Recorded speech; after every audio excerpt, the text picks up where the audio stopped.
ഇബ്രാഹിം നബിയുടെ ചരിത്രം യഥാർത്ഥത്തിൽ ഇറാഖ്, ഈജിപ്ത്, ഫലസ്തീൻ, സൗദി അറേബ്യ ഈ ഒരു ബെൽറ്റുമായി ചുറ്റുപണഞ്ഞ് കിടക്കുന്നതാണ് ഇബ്രാഹിം അലൈഹി സ്വലാത്തു വസ്സലാമിന്റെ ചരിത്രം. അദ്ദേഹത്തിന്റെ ജനനവും ജീവിതവും യാത്രകളും സംഭവ വികാസങ്ങളുമെല്ലാം ഈ 4 രാജ്യങ്ങളുമായി ബന്ധപ്പെട്ടിട്ടാണ്. ഇബ്രാഹിം നബി ജനിക്കുന്നത് ഇറാഖിലെ ഊർപ്പട്ടണത്തിലാണ്. അവിടുന്ന് ഈ സംഭവ വികാസങ്ങൾക്ക് ശേഷം ഇബ്രാഹിം അലൈഹി സ്വലാത്തു വസ്സലാം ഹിജറ പോകുന്നത് ഫലസ്തീനിലേക്കാണ്. ഇറാഖിൽ നിന്ന് ഫലസ്തീനിലേക്കുള്ള യാത്ര മധ്യേയാണ് ഇബ്രാഹിം സാറ ദമ്പതികളുടെ ജീവിതത്തിലേക്ക് ഒരു പുതിയ അതിഥി കൂടി കടന്നു വരുന്നത്. ലോക ചരിത്രത്തിന്റെ മാപ്പിനിയിൽ തുല്യതയില്ലാത്ത ഒരു വനിതയായി പിന്നീട് അടയാളപ്പെടുത്തപ്പെട്ട മഹദി ഹാജറ ബീവി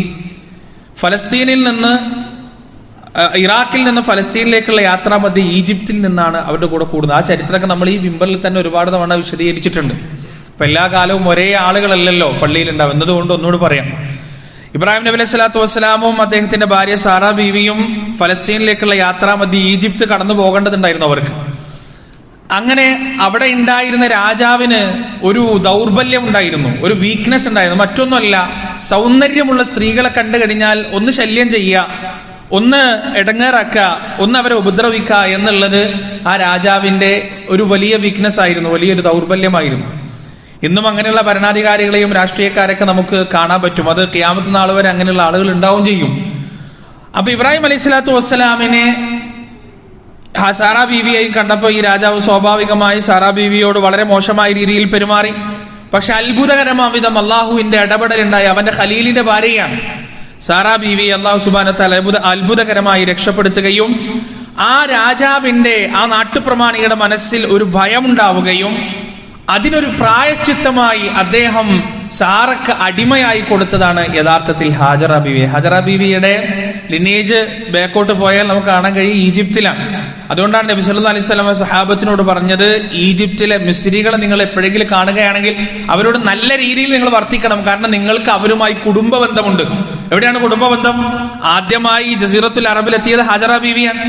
ആ ഹാജറ ബീവിയുടെയും ഇസ്മായിൽ അലൈഹി സ്വലാത്തു വസ്സലാമിന്റെയും വംശപരമ്പരയാണ് ജസീറത്തുൽ അറബിൽ പരന്നു കിടക്കുന്ന മഹാഭൂരിപക്ഷം അറബികളും. ആ അറബികൾക്ക് ഈജിപ്തിലെ അറബികളുമായി കുടുംബ ബന്ധമുണ്ടെന്ന് റസൂലുള്ളാഹി സ്വല്ലല്ലാഹു അലൈഹി വസല്ലം പറഞ്ഞിട്ടുണ്ട്. ഏത് വഴി? ഹാജറ ബീവി യഥാർത്ഥത്തിൽ ഈജിപ്തുകാരിയാണ്. അങ്ങനെയാണ് അവരുടെ ജീവിതം തുടങ്ങുന്നത്. ഈ 3 പേരുമായുള്ള പിന്നീട് വലിയ ചരിത്രമായി മാറിയ, ലോകം മുഴുവൻ അറിയപ്പെടുന്ന, ലക്ഷക്കണക്കിന് കോടിക്കണക്കിന് മനുഷ്യരുടെ ഹൃദയവികാരമായി മാറിയ ഹാജറ ബീവിയുടെ, ആ കറുത്ത വനിതയുടെ ചരിത്രം തുടങ്ങുന്നത് അവിടെയാണ്. നിങ്ങൾ ശ്രദ്ധിച്ചിട്ടില്ലേ, നമ്മുടെ നാട്ടിൽ ഒരു പാറ്റേൺ ഉണ്ട്. 10ാം ക്ലാസ് കഴിഞ്ഞാൽ ഒരു കുട്ടിയോട് കാണുന്ന ആളൊക്കെ എന്താ ചോദിക്കാം, മോനെ +1 എന്താ എടുക്കാന്ന് തീരുമാനിച്ചോ? എന്താ ഇപ്പൊ +1 സയൻസോ കൊമേഴ്സോ ഹ്യൂമാനിറ്റീസോ എന്താ എടുക്കണത്? ഇതാണ് 10ാം ക്ലാസ് കഴിഞ്ഞാൽ ചോദിക്കുക. +2 കഴിഞ്ഞാൽ ചോദിക്കുക, എന്താ ഇപ്പൊ പരിപാടി? MBBS പോണോ? എൻട്രൻസ് എഴുതിയോ? അല്ല BTech ആണോ? അല്ലെങ്കിൽ വേറെ ഏതെങ്കിലും കോഴ്സാണോ? ഇതിങ്ങനെ ആൾക്കാർ ചോദിച്ചുകൊണ്ടേയിരിക്കും. കോഴ്സ് കഴിഞ്ഞാൽ പിന്നെന്താ ചോദിക്കുക? ജോലി നോക്കണില്ലേ? പുറത്തേക്ക് പോകണ്ടോ? അതല്ല PSCയോ UPSC എന്തെങ്കിലും എഴുതുന്നുണ്ടോ? പെട്ടെന്ന് ജോലി നോക്കണം കേട്ടോ. ഇതിപ്പോ കാണുമ്പോ ഇങ്ങനെ പറയുക. ഒരു ജോലി കിട്ടിക്കഴിഞ്ഞാൽ പിന്നെന്താ ചോദിക്കുക? അല്ല, ജോലിയൊക്കെ കിട്ടിയില്ലേ, ഒരു കല്യാണം കഴിക്കണ്ടേ? കല്യാണമൊക്കെ ഇങ്ങനെ നീട്ടി വെക്കാൻ പറ്റുമോ? വിവാഹം കഴിക്കണ്ടേ? ഇതിങ്ങനെ ആൾക്കാർ ഇങ്ങനെ ചോദിച്ചുകൊണ്ടേയിരിക്കും. കല്യാണം കഴിഞ്ഞാൽ നിർത്തോ? ഇല്ല. കല്യാണം കഴിഞ്ഞാൽ പിന്നെ ഒരു 5-8 മാസം, 1 കൊല്ലം, 1.5 കൊല്ലമൊക്കെ കഴിയുമ്പോൾ ആൾക്കാർ വീണ്ടും ചോദ്യം തുടങ്ങും. അതെ, കല്യാണം കഴിഞ്ഞിട്ട് 1 കൊല്ലം കഴിഞ്ഞല്ലോ, കുട്ടികളെ നോക്കണില്ലേ? എന്തപ്പോ ഇത് ഒരു ബോധമില്ലാത്തത്? ഇതിങ്ങനെ നമ്മുടെ നാട്ടിലൊരു ശീലമാണ്. ഇതിങ്ങനെ ശല്യപ്പെടുത്തിക്കൊണ്ടേയിരിക്കും. ഇതിൽ ഏറ്റവും സഹിക്കാൻ പറ്റാത്ത ചോദ്യം എന്താ നിങ്ങൾക്ക്? ഞാൻ അവസാനം പറഞ്ഞ ചോദ്യമാണ്. വിവാഹം കഴിഞ്ഞ ദമ്പതികളോട് ഒരു ഉളുപ്പും നാണും മാനില്ലാതെ പോയി ചോദിക്കുക, ഇങ്ങനെ കുട്ടികളാകണില്ലേ? കുട്ടികളെപ്പോ വേണം? അവരിഷ്ടല്ലേ? അവര് തീരുമാനിക്കണല്ലേ? ഇതിങ്ങനെ പോയിട്ട് ചോദിക്കുക, എന്താ കുട്ടികളാവാത്ത? ഒരു കുട്ടി ആയി കഴിഞ്ഞാൽ ഒരു 3-4 കൊല്ലം കഴിഞ്ഞാൽ വീണ്ടും ചോദിക്കും, എന്താ കുട്ടികളെ ഒന്നിൽ നിർത്തിയോ? രണ്ടാമത് വേണ്ടേ? എന്നിങ്ങനെ ചോദിച്ച് ശല്യം ചെയ്യും. ഇത് വളരെ വൃത്തികെട്ടൊരു സ്വഭാവമാണ്. കാരണം ചില ആളുകൾ അല്ലാതെ പരീക്ഷിച്ചേക്കാം കുട്ടികളെ കൊടുക്കാതെ. അപ്പോ ഈ ആളുകളോട് കാണുമ്പോ ഇങ്ങനെ ആവർത്തിച്ച് അവരുടെ മനസ്സിലുണ്ടാകുന്ന പ്രയാസം ചെറുതൊന്നുമല്ല. അപ്പൊ ഇവിടെ എൻ്റെ മുന്നിലിരിക്കുന്ന ആളുകളോട് എനിക്ക് വളരെ നസീഹത്തോടു കൂടി പറയാനുള്ള ഒരു വിഷയം, നിങ്ങൾ ആവശ്യമില്ലാത്ത കാര്യത്തിന് ഇടപെടരുത്. നമ്മൾ ഒരു വിശേഷം ചോദിക്കുമ്പോൾ ഒരു വട്ടൊക്കെ ഇങ്ങനെ ചോദിക്കുക, എന്താ ഈ കുട്ടികളൊക്കെ ആയോ? അതൊരു മര്യാദ.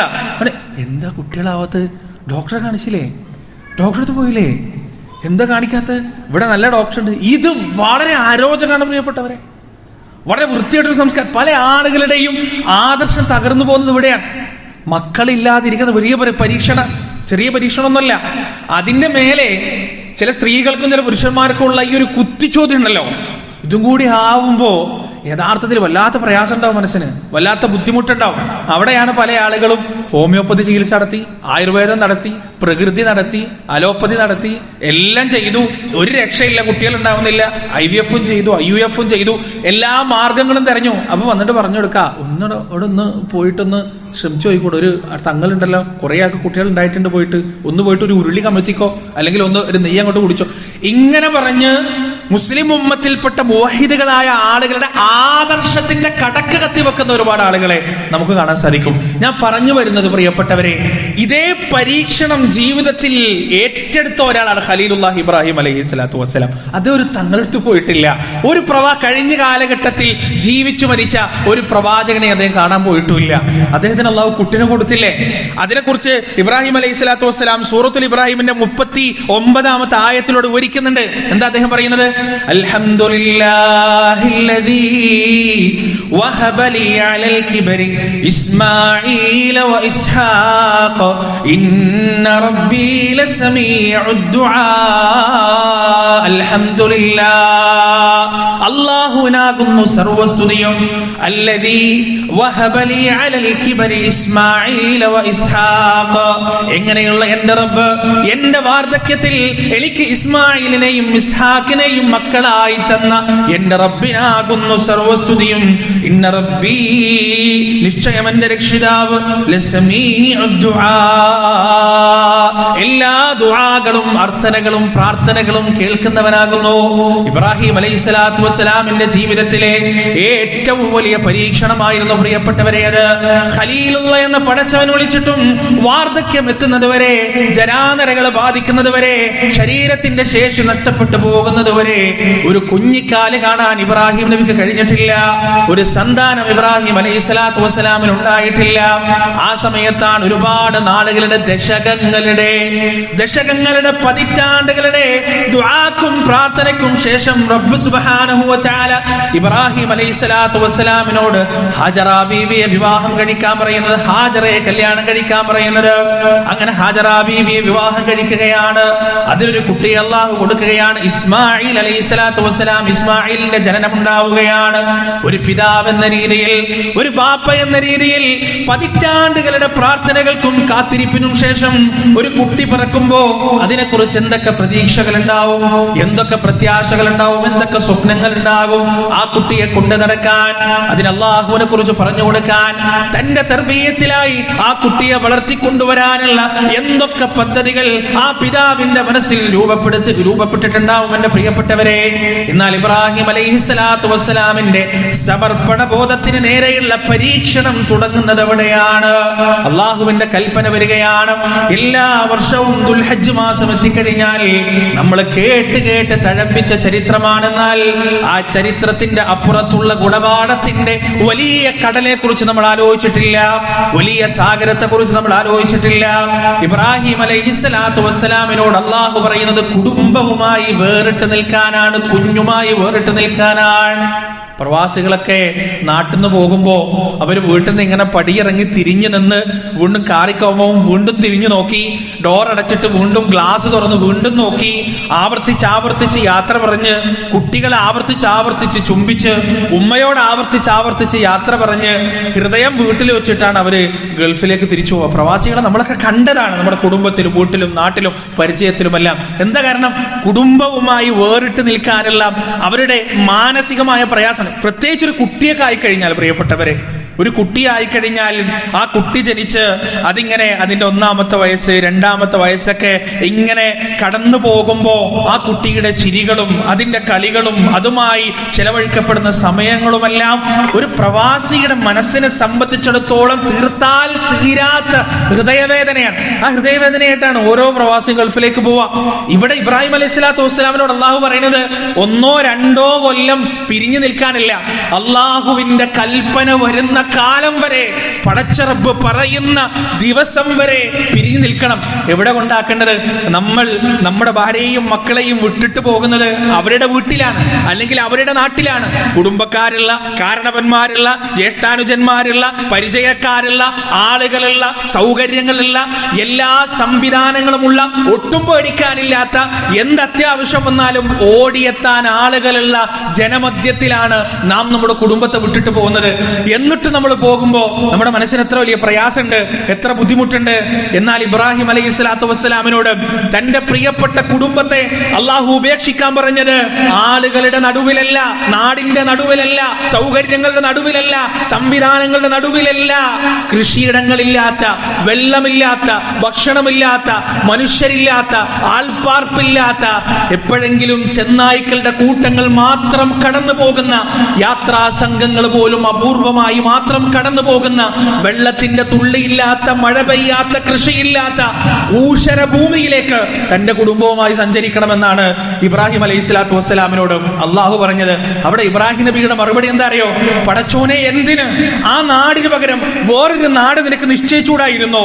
ആ ഊഷര ഭൂമിക്ക് പകരം കുടിക്കാൻ വെള്ളമില്ല, കഴിക്കാൻ ഭക്ഷണമില്ല, പരിചരിക്കാൻ ആളുകളില്ല, ഒന്നും മൈൻഡ് ചെയ്യാൻ മനുഷ്യന്മാരില്ല ഒരു നാട് തെരഞ്ഞെടുത്തിട്ട് നിനക്ക് എനിക്ക് തന്നൂടായിരുന്നു റബ്ബേ എന്ന ചോദ്യം ഇബ്രാഹിം അലൈഹി സ്വലാത്തു വസ്സലാം ചോദിച്ചിട്ടില്ല. അദ്ദേഹത്തിന്റെ ഭാര്യയും ചോദിച്ചിട്ടില്ല. അല്ല പുറപ്പെടാൻ പറഞ്ഞു, പുറപ്പെട്ടു.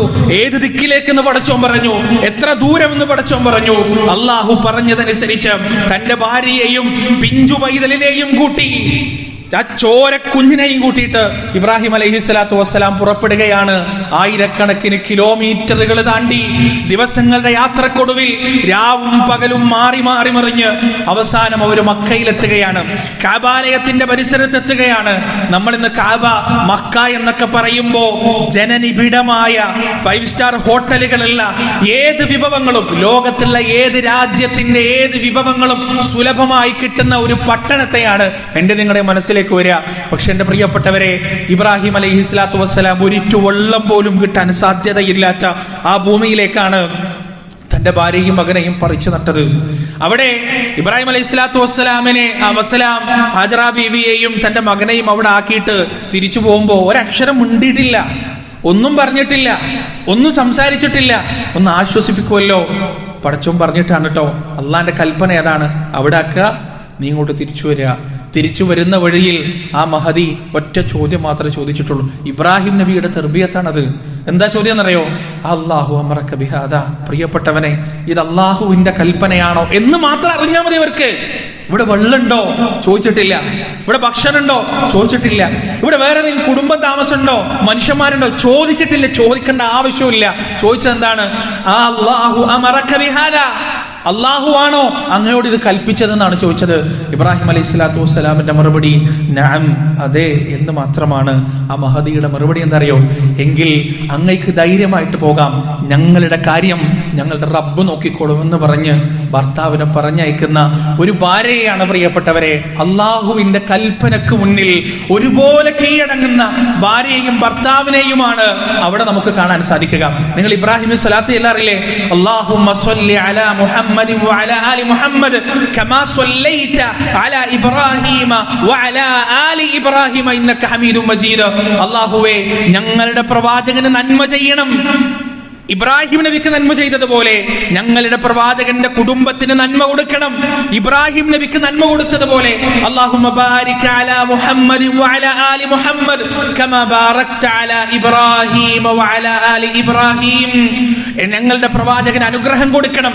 ഇബ്രാഹിമിന് അനുഗ്രഹം കൊടുത്തതുപോലെ ഞങ്ങളുടെ പ്രവാചകന്റെ കുടുംബത്തിനും അനുഗ്രഹം കൊടുക്കണം.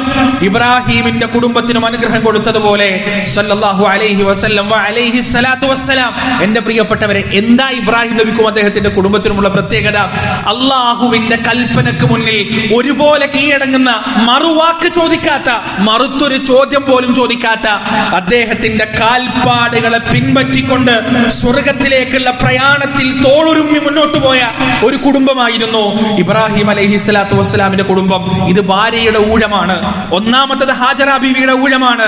ആദ്യമായി പരീക്ഷിക്കപ്പെട്ടത് അവരുടെ ഈമാനാണ്, അവരുടെ തവക്കുലാണ്. ത്യാഗമാണ്, അവരുടെ സമർപ്പണമാണ്.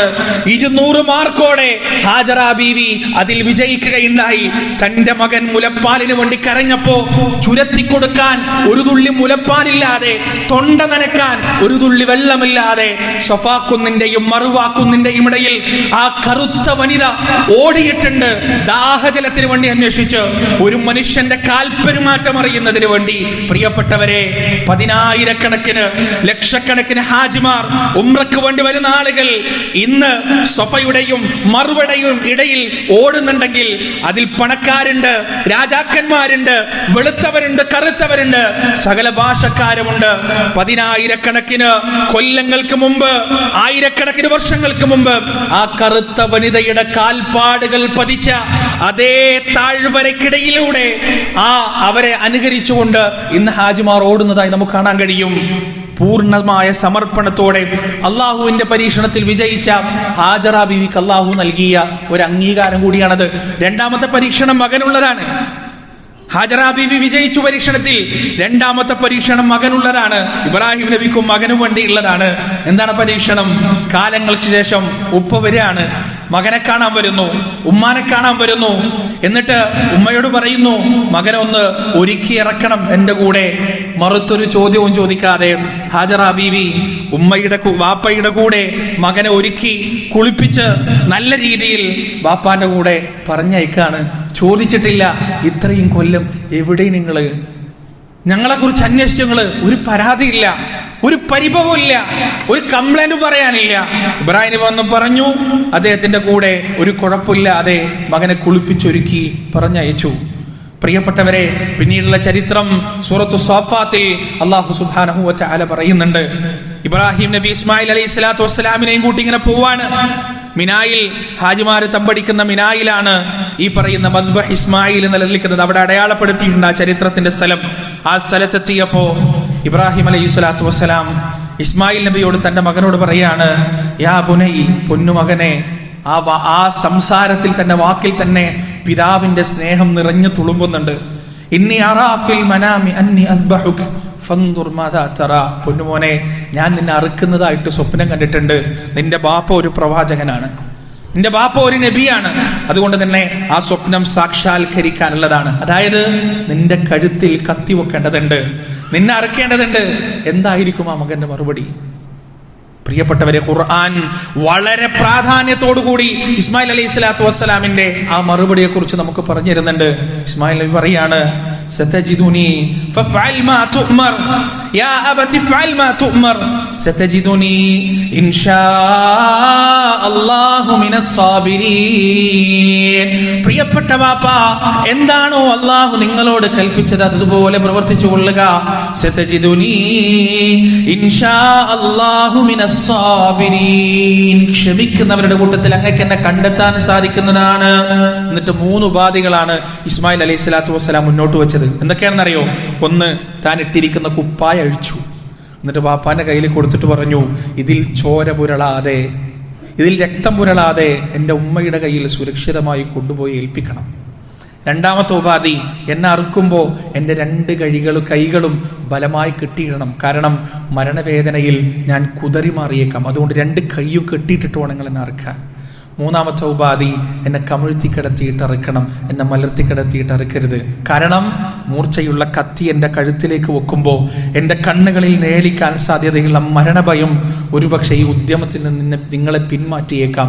അതുകൊണ്ട് കമിഴ്ത്തി കിടത്തിയിട്ട് വേണം എന്നെ അറുക്കാൻ. ഈ 3 ഉപാധികൾ, ആ മകൻ വെച്ച ഈ 3 ഉപാധികളെ കുറിച്ച് ഒന്ന് ആലോചിച്ചു നോക്ക് പ്രിയപ്പെട്ടവരെ. സ്വന്തം ബാപ്പക്ക് അല്ലാഹു നൽകിയ കൽപ്പന പൂർത്തീകരിക്കുന്നതിന് വേണ്ടി, അതിലൊരു വീഴ്ചയും ഇല്ലാതിരിക്കാൻ, കുതറിമാറാൻ എനിക്ക് പറ്റാത്ത വിധം എൻ്റെ കൈകൾ കെട്ടിയിടണം, എൻ്റെ ഉമ്മയെ ആശ്വസിപ്പിക്കണം, എന്നിട്ട് എൻ്റെ മുഖം നോക്കാതെ അല്ലാഹു കൽപ്പിച്ച കൃത്യം നിർവഹിക്കണം എന്ന് തൻ സ്വന്തം ബാപ്പാക്ക് പറഞ്ഞു കൊടുക്കുന്ന ഒരു മകൻ, ചെറിയ പ്രായമുള്ളൊരു മകൻ. പ്രിയപ്പെട്ടവരെ, അവിടെയാണ് അല്ലാഹു സുബ്ഹാനഹു വ തആല ഇടപെടുന്നത്. വനാദൈനാഹു അയ്യാ ഇബ്രാഹീം ഖദ് സദ്ദഖത റുയാ. അല്ലാഹു അതാ വിളിക്കുകയാണ്, അല്ലയോ ഇബ്രാഹിം, അല്ലയോ ഇബ്രാഹിമേ, ഖദ് സദ്ദഖത റുയാ, അങ്ങിതാ സ്വപ്നം സാക്ഷാത്കരിച്ചിരിക്കുന്നു. അങ്ങയുടെ പ്രിയപ്പെട്ട മകന്റെ രക്തം ഭൂമിയിലേക്ക് വീഴണമെന്നില്ല, ഇസ്മായിലിന്റെ ജീവൻ അപഹരിക്കണമെന്നില്ല. അങ്ങും അങ്ങയുടെ മകനും ഇതാ 100 മാർക്കോടെ വിജയിച്ചിരിക്കുകയാണ്. അങ്ങിതാ സ്വപ്നം സാക്ഷാത്കരിച്ചിരിക്കുകയാണ്. പകരം ഒരാടിനെ അല്ലാഹു സുബ്ഹാനഹു വ തആല നൽകാൻ. ജീവിതത്തിൽ എന്തൊക്കെ അനുഗ്രഹങ്ങളുണ്ടോ അതെത്ര പരിശ്രമിച്ചിട്ട് കിട്ടിയാലും പ്രാർത്ഥിച്ചു കിട്ടിയാലും അതാകട്ടെ അള്ളാഹുവിന് വേണ്ടി അത് ത്യജിക്കാനും മാറ്റിവെക്കാനുമുള്ള ഒരു മനസ്സാണ് ആ ഉപ്പയും മകനും നമുക്ക് പഠിപ്പിച്ചെന്ന് പ്രിയപ്പെട്ടവരെ. അവരുടെ കാൽപ്പാടുകൾ അതാണ്, അവരുടെ സന്ദേശവും ആശയവും അതാണ്. അല്ലാഹു സുബ്ഹാനഹു വ തആല അവരുടെ ജീവിതത്തിൽ നിന്ന് പാഠം ഉൾക്കൊണ്ടുകൊണ്ട് സമർപ്പണ ബോധത്തിന്റെ പ്രതീകങ്ങളായി അതിന്റെ പാരമ്യത്തിൽ ജീവിക്കാൻ റബ്ബ് സുബ്ഹാനഹു വ തആല നമുക്കേവർക്കും തൗഫീഖ് നൽകുമാറാകട്ടെ. വനസ്തഗ്ഫിറുല്ലാഹ ലി വലക്കും വഅൻ ജമീഇൽ മുസ്ലിമീന അജ്മഈൻ വനസ്തഗ്ഫിറൂഹു ഇന്നഹു ഹുവൽ ഗഫൂറുർ റഹീം.